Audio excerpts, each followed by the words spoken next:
Instagram და WhatsApp-ის სიახლეები, რომლებიც შესაძლოა გარკვეული მიზეზის გამო ვერ გაიქცეთ. Ფიქრობ, რომ მეორე და მეექვსე ძალიან მნიშვნელოვანი იქნება ზოგიერთი ადამიანისთვის, მაგრამ ნახოთ.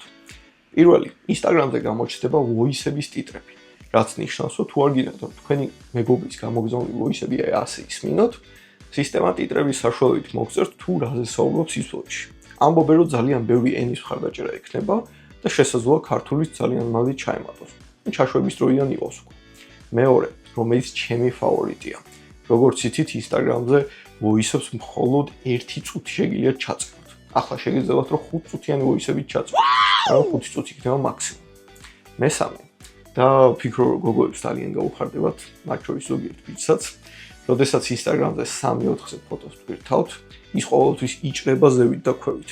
ბოლო განახლების შემდეგ ეს ფოტოები არ მოიჭრება და ორიგინალ ზომაში აიტვირთება. ანუ ხარისხს საერთოდ არ დაკარგავს.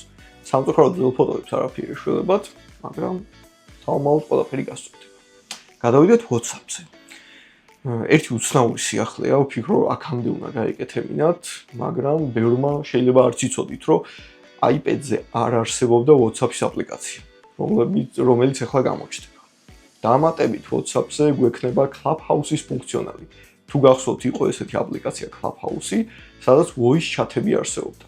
ჩათვალეთ, რომ იგივე გამოვა WhatsApp-ზე ფუნქცია შეიძინა, როგორც Facebook-მა ოდესღაც Snapchat-ს სტორები მოპარა დაახლოებით იგივენაირია. და ბოლო, თქვენ შეგეძლებათ, რომ წინასწარ გამოიყენოთ Advantage Plus AI tool-ები. Facebook-ზე, Instagram-ზე, WhatsApp-ზე შესაძლოა შეთავაზება მოგივიდეთ, თუ მას დათანხმდებით, თქვენ გექნებათ ეგრეთ წოდებული Early Access-ი ამ AI tool-ების საშუალებით.